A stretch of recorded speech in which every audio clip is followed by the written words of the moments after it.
Apreciado hermano y amigo, ya estamos en la lección de la escuela sabática número 11, que lleva por título El sello de Dios y la marca de la bestia, primera parte. Oremos. Amado Padre Celestial, gracias, oh Dios Santo, por darnos la oportunidad y el tiempo de poder abrir tu palabra una vez más y que tu Santo Espíritu nos pueda guiar en este estudio. Te lo pedimos en el nombre de Jesús. Amén. El sello de Dios y la marca de la bestia, primera parte. Con esta lección, apreciado hermano y amigo, estamos en el mensaje del tercer ángel. Y en este estudio veremos la primera parte para ir completando con el próximo. A manera de introducción, es importante notar que nosotros necesitamos comprender el mensaje de los tres ángeles, ya que si prestamos atención, pues nos alejaremos de Babilonia y sus falsas enseñanzas. Por ejemplo, el mensaje del primer ángel en Apocalipsis capítulo 14, verso 7, Dios llama a todas las personas a adorar al Creador. Y podemos y debemos decir que se adora al Creador en un día específico, el día sábado. También tenemos el mensaje del segundo ángel que ya hemos estudiado en Apocalipsis capítulo 14, verso 8. Dios advierte sobre Babilonia, un falso sistema religioso con raíces en la antigua Babilonia. Finalmente, el mensaje del tercer ángel, que está en Apocalipsis capítulo 14, versos 9 al 10, es el más largo de los tres, dice, ya que nos advierte de adorar a la bestia, diciendo a gran voz, si alguno adora a la bestia y a su imagen, y recibe la marca en su frente o en su mano, él también beberá del vino de la ira de Dios. Como podemos ver, da la advertencia de no adorar a la bestia y recibir su marca, sea en la frente o en la mano. Por eso es importante, apreciado hermano y amigo, comprender el mensaje de los tres ángeles. Con esta introducción vayamos al texto central para el estudio de esta semana. Está en el libro de Apocalipsis capítulo 7, los versos 2 y 3, y dice la Escritura: Entonces vi a otro ángel que subía del este con el sello del Dios vivo, y clamó a gran voz a los cuatro ángeles, quienes habían recibido poder de dañar la tierra y el mar, y les dijo: No dañen la tierra ni el mar, ni los árboles, hasta que sellemos en sus frentes a los siervos de nuestro Dios. Vemos aquí que Dios desea que sus hijos sean sellados con su sello en sus frentes. Así que con eso en mente, vamos a hacer el estudio de esta semana día por día. Pasemos al día domingo. Perseverancia firme. Con este estudio vamos a ver, a manera de inicio, que es importante comprender que Dios ha de tener un pueblo que va a perseverar firme ante la situación que vamos a vivir en el tiempo del fin. Apocalipsis capítulo 14, versículo 12, el texto de estudio para este día. Dice la Escritura: Aquí está la paciencia de los santos, los que guardan los mandamientos de Dios y la fe de Jesús. vamos a resaltar de este versículo 2 puntos. Número 1, la paciencia. Número 2, este pueblo guarda los mandamientos de Dios. Vayamos a la primera. La palabra paciencia, apreciado hermano y amigo, también se puede traducirse como perseverancia firme. Y es por eso que Dios tendrá un pueblo en el tiempo del fin que será leal aún a la oposición y las persecuciones que van a suceder, ya que adorando al Creador, que es el mensaje del primer ángel, nos contraponemos abiertamente con adorar a la bestia de Apocalipsis 14:9. De manera que esto se encuentra su expresión en un pueblo que guarda los mandamientos de Dios. Y por eso Dios habla en su palabra de que este pueblo va a estar firme frente a las circunstancias, porque guarda los mandamientos de Dios y con eso se contrapone a la adoración de la bestia. Hay una cita esclarecedora sobre este mensaje, sobre lo que es guardar los mandamientos de Dios. Aquí están los que guardan los mandamientos de Dios, y no las invenciones de los hombres, ni las tradiciones del anticristo, sino las ordenanzas del Evangelio como se entregaron en un principio, sin ninguna adulteración ni corrupción. Está en Exposición Bíblica de Gil. Qué manera interesante de describir y comentar este pasaje, que realmente Dios tiene un pueblo fiel para el tiempo final, que estará cimentado sobre los mandamientos de Dios, y no estará siguiendo tradiciones de hombres, ni invenciones de los hombres.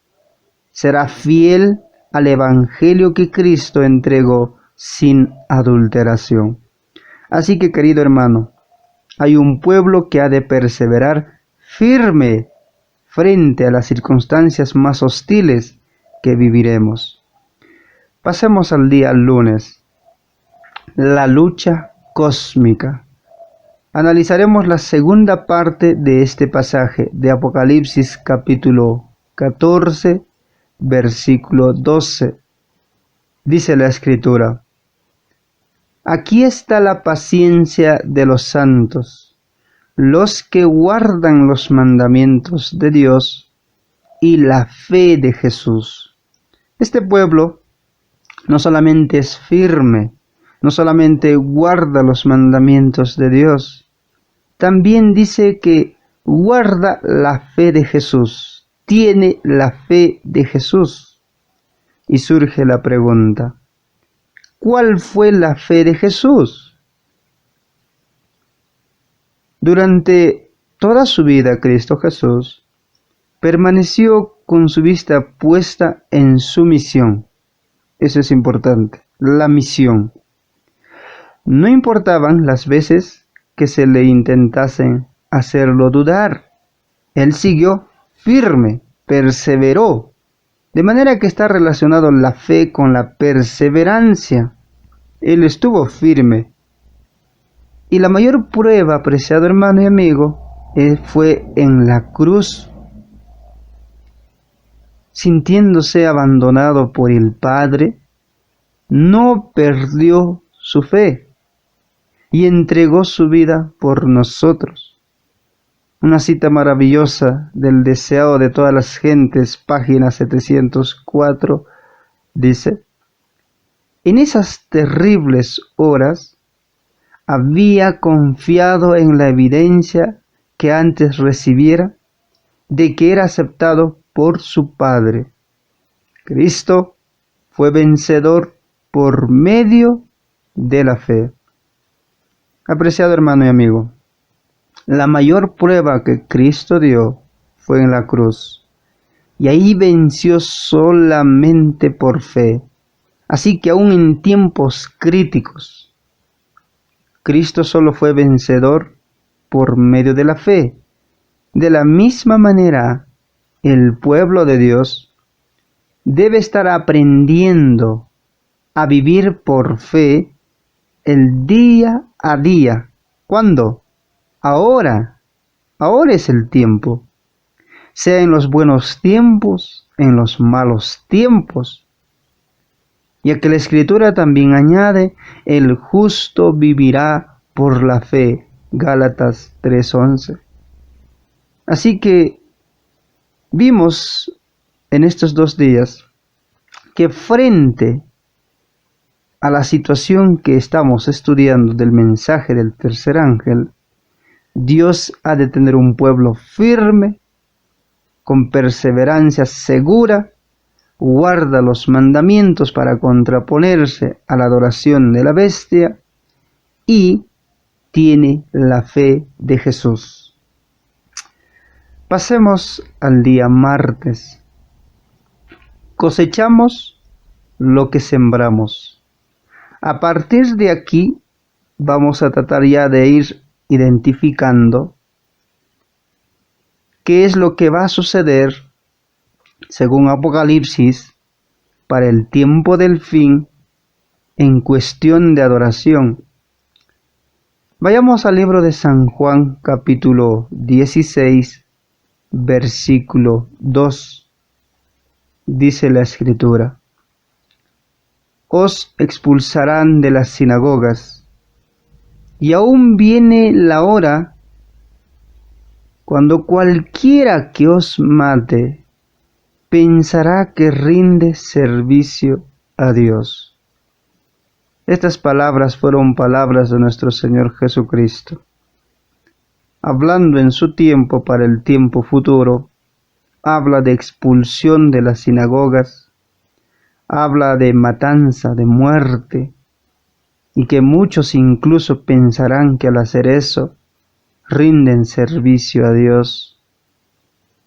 De manera que, querido hermano, la profecía está ligada a la marca de la bestia que nosotros estamos estudiando, a hacer referencia a una intolerancia religiosa, también a un boicot económico, a la persecución y finalmente a un decreto de muerte.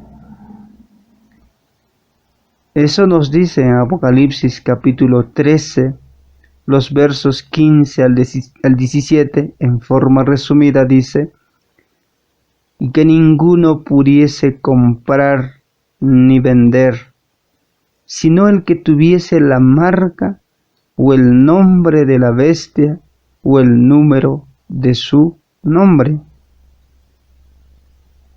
Queridos hermanos, para muchos quizás pueda sonar ilógico, irracional estas palabras, pero recordemos que es la palabra de Dios, y las cosas antes ya dichas se han cumplido.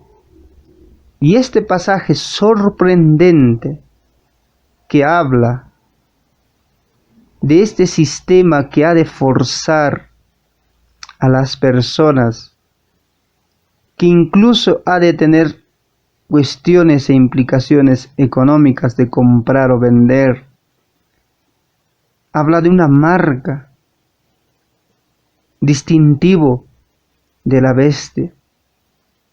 Cuando esto suceda, mucha gente ha de capitular. Se verán las decisiones que se han de tomar. Ahora, en cuestión de persecución, no es algo nuevo, apreciado hermano. La persecución religiosa siempre ha existido, desde los primeros comienzos de la historia de la humanidad, cuando Caín mató a Abel. Por eso es que Jesús profetizó que las persecuciones estarían para el tiempo del fin. Y Satanás está preparando a los cristianos profesos mediante transigencias en su vida, pueden ser pequeñas, medianas, para recibir la marca de la bestia. Que querido hermano, sugiero el estudio de este capítulo 13 de manera detallada, un análisis, para ir comprendiendo versículo por versículo y ver su cumplimiento exacto, preciso en este mundo, y los versículos finales, lo que nos lleva a comprender que Satanás va a obligar al mundo, va a imponer, pero frente a esas circunstancias, Dios tiene un pueblo firme, aún en los malos tiempos, seguirá fiel a los mandamientos de Dios, se aferrará a la fe de Jesús, tendrá la fe de Jesús. Pasemos al día miércoles. Los que siguen al Cordero. Apocalipsis capítulo 14, versículo 4. Estos son los que siguen al Cordero por donde quiera que va. Frente a las situaciones que estamos viendo, habrá un pueblo y se describe como los que siguen al Cordero. Son aquellos que se mantienen firmes en el conflicto final. De ellos la Escritura dice, siguen al Cordero. En cambio, aquellos cuyos nombres no han sido escritos en el libro de la vida, según Apocalipsis capítulo 13, verso 8, siguen a la bestia. Eso nos describe ese capítulo. De manera que surge la pregunta, ¿quién o qué es esta bestia? Y eso será el estudio de este día, juntamente con el día jueves. Así que para poder descubrir quién o qué es esta bestia, la Biblia nos presenta características, pistas claras, específicas, para poder identificar a la bestia de Apocalipsis 13.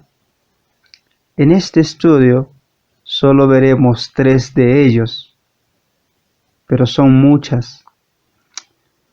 La primera es que esta bestia impone adoración, según el texto bíblico de Apocalipsis 13, 3 al 4. De manera que si impone adoración, es un sistema, es un poder religioso. Eso tenemos que tener en cuenta. No es un poder solamente secular para que nosotros podamos desviar nuestra mirada.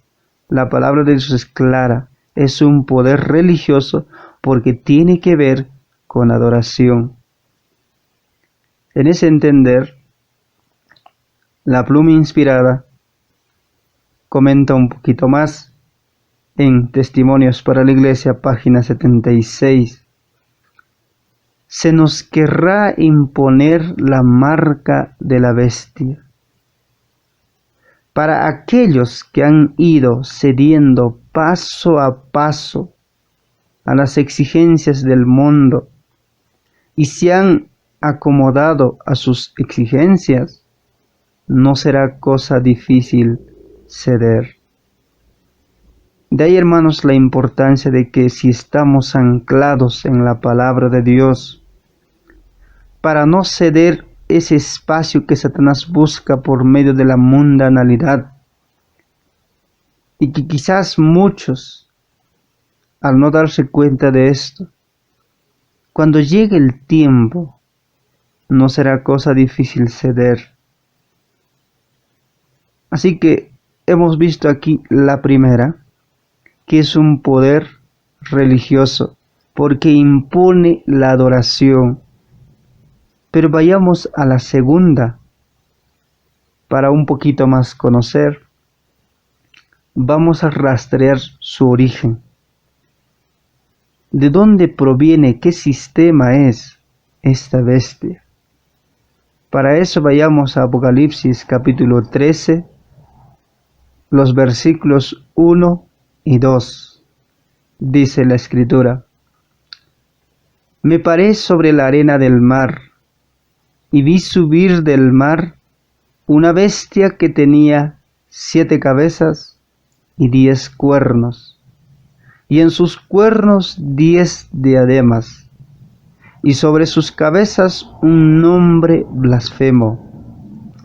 Y la bestia que vi era semejante a un leopardo, y sus pies como de oso, y su boca como boca de león. Y el dragón le dio su poder y su trono y grande autoridad.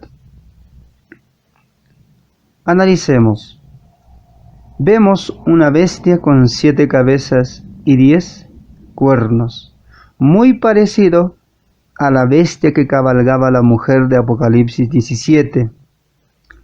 Vemos que en una de sus cabezas, o sobre sus cabezas, un nombre blasfemo.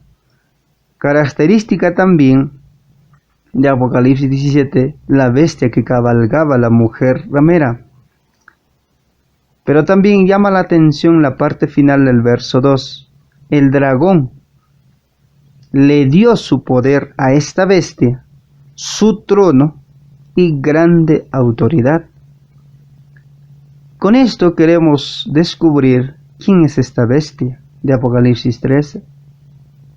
Ya creo que con los estudios anteriores podemos deducir, pero vayamos un poquito más para poder saber a certeza de quién estamos hablando.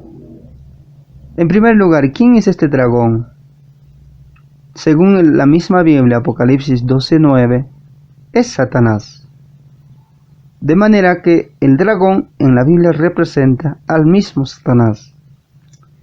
Pero Satanás trabaja por agentes humanos, él utiliza sus medios humanos. Así que también el dragón representa, aparte de Satanás, a un poder. En este caso, a Roma imperial o Roma pagana. Porque Apocalipsis 12 nos muestra la visión de una mujer que está embarazada y que ese niño que nace fue arrebatado al cielo. Cuando hemos hecho el estudio de este capítulo, descubrimos que ese niño es Cristo Jesús y que el dragón esperaba el momento de su nacimiento para devorarlo. Cuando nosotros hacemos un análisis de la vida de Cristo, no fue el mismo Satanás que quiso destruirle. Utilizó un medio. De manera que por eso el dragón representa a un poder secular. ¿Y qué poder fue el que fue utilizado para la muerte de Cristo Jesús? Fue Roma imperial, Roma pagana. Así que el dragón, en primer lugar, representa a Satanás y representa a Roma imperial. Entonces surge la pregunta: ¿cómo pasó de Roma imperial o pagana a Roma religiosa o Roma papal? Es una buena pregunta. ¿Cómo sucedió esto? Y la historia nos da la respuesta de cómo sucedió todo esto.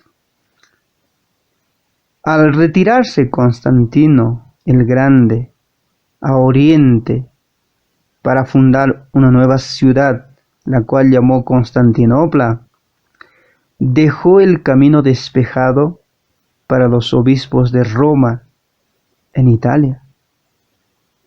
Y en ese entender, el historiador Ace Flix comenta: de las ruinas de la Roma política se levantó el gran imperio moral en la forma gigantesca de la Iglesia romana. Añade otro historiador, Tomás Hobbes: el papado no es otra cosa que el fantasma del difunto imperio romano, entronizado sobre su tumba. ¿Qué citas más claras? Y una cita final. De la sucesión de los Césares surgió la sucesión de los pontífices de Roma, la Blanca.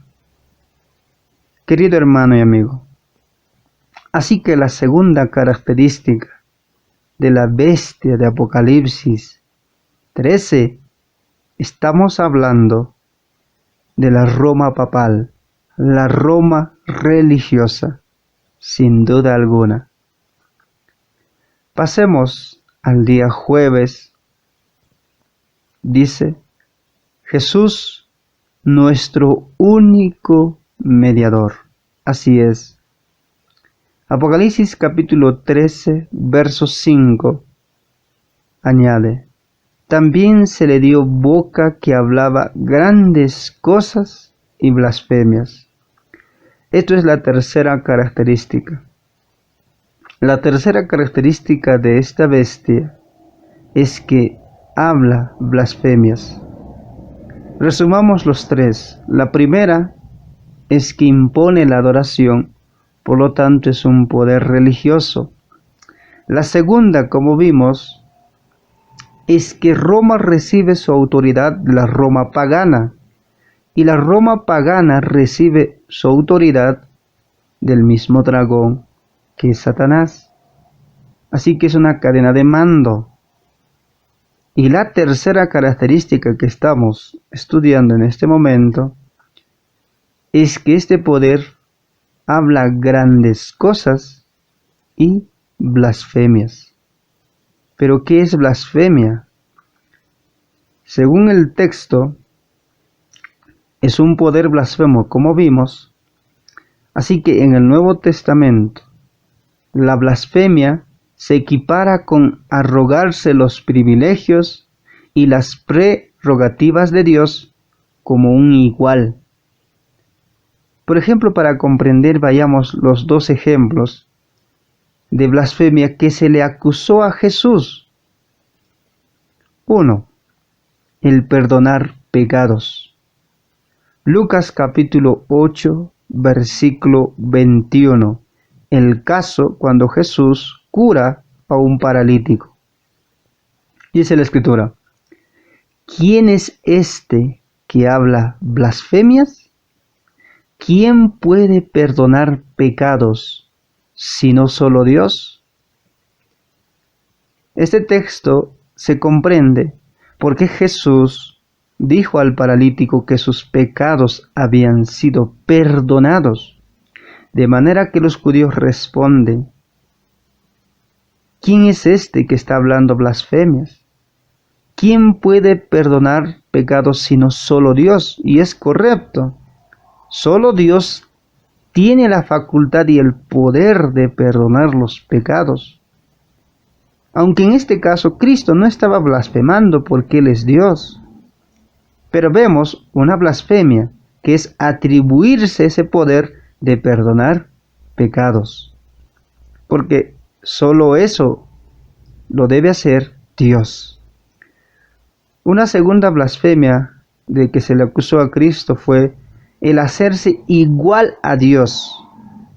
En San Juan capítulo 10, verso 33, dice la Escritura, le respondieron los judíos diciendo, por buena obra no te apedreamos, sino por la blasfemia, porque tú siendo hombre, te haces Dios.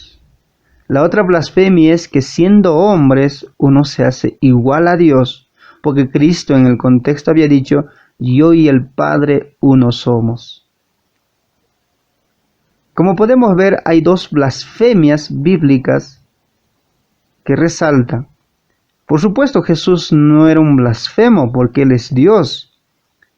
Sin embargo, cualquiera que se atribuya estas dos acciones sin ser Dios es blasfemo. Así que con eso en mente, vamos a ver la tercera pista, la tercera característica de la bestia de Apocalipsis 13. Como ya descubrimos por las dos características que estamos hablando de la Roma religiosa, de la iglesia romana, pues esta iglesia, este sistema, tiene dos doctrinas distintivas, que la Biblia justamente lo denomina blasfemia. Una es que ellos pretenden tener el poder de perdonar pecados, y la otra es delegarse el cargo de Dios en la tierra. Vayamos a la primera, del pretender perdonar pecados. Dice la cita: por más que busquen en el cielo y en la tierra, solamente encontrarán a un solo ser creado que puede perdonar al pecador. Este ser extraordinario es el sacerdote católico. Increíble cita. No puede haber una cita más clara. Que ellos se arrogan ese poder de perdonar los pecados, el sacerdocio católico. Cuando vamos a la segunda blasfemia, encontramos también lo mismo. En su carta encíclica del 20 de junio de 1894, el Papa León XIII declaró: sostenemos sobre esta tierra el lugar de Dios Todopoderoso. Realmente esto es una blasfemia. El diccionario eclesiástico Ferraris añade: el Papa es de tan gran dignidad y tan exaltado que no es un mero hombre, sino como si fuera Dios y el vicario de Dios. Realmente uno, cuando hace el análisis, este es un poder blasfemo, como dice las Escrituras. Porque solamente alguien que es igual a Dios o Dios puede perdonar los pecados y decir que es igual a Dios. Así que la tercera característica es que este poder, esta bestia, es blasfemo. Así que con esto hemos descubierto de quién estamos hablando cuando se estudia Apocalipsis, el capítulo 13. De manera que, querido hermano, para ir concluyendo, la palabra anticristo no siempre significa contra, sino también en lugar de. En lugar de. Así que la palabra de Dios nos dice en cuestión de quién es nuestro único mediador. Primera de Timoteo capítulo 2, verso 5. Porque hay un solo Dios, amén, y un solo mediador entre Dios y los hombres, Jesucristo, hombre. Con este texto intentamos esclarecer: el único Dios que es igual a Dios es Cristo Jesús. El único mediador, sacerdote, intercesor y que tiene las facultades de perdonar es Jesucristo. Ningún hombre, ningún mortal, ningún sacerdote de este mundo puede tener esa facultad. Si se atribuye, es un poder blasfemo, es un anticristo. Si se atribuye el poder de ser Dios en la tierra, es un anticristo, en lugar de Cristo, y eso es una blasfemia. Querido hermano, resumamos el estudio de esta semana. Vimos que es importante comprender el mensaje de los tres ángeles, y en este caso, el tercer ángel. Pero frente a esas circunstancias, Dios ha de tener un pueblo firme, de una perseverancia firme, los que guardan los mandamientos de Dios y también tienen la fe de Jesús, una fe que están viviendo el día a día ahora. De igual manera, vimos que Satanás utilizará este poder para coaccionar la libertad, llevará a un punto culminante, donde incluso se va a decretar un decreto de muerte cualquiera que no reciba la marca de la bestia. Así que Satanás está preparándose para ese momento. Pero frente a esas circunstancias, Dios tiene un pueblo, los que siguen al Cordero. Y vimos que para poder identificar a la bestia de Apocalipsis 13, hay 3 pistas. 1, que es un poder que impone la adoración, de manera que es un poder religioso de alcance mundial. 2, hemos rastreado su origen, de que Satanás, que es el dragón, fue el que le dio su poder y su trono y autoridad a la Roma religiosa, a la Roma papal. ¿Cómo sucedió eso? Cuando la Roma imperial le dio lugar para que sobre eso se levantaran los papas, y lo probamos con la historia.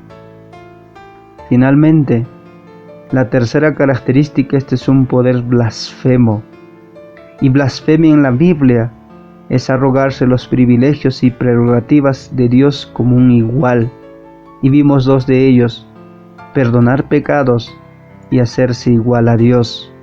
De manera que este poder se atribuye a esos 2 y por eso es un poder blasfemo. Pero nuestro único mediador es Jesucristo hombre.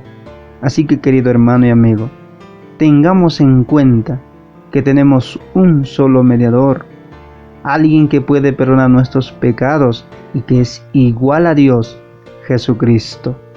Que el Señor le bendiga por darse el tiempo del estudio y el repaso de la escuela sabática de esta semana, y compartan este mensaje con sus amigos, familiares y hermanos en la fe, y si Dios lo permite, estaremos en la próxima lección. Que el Señor les bendiga.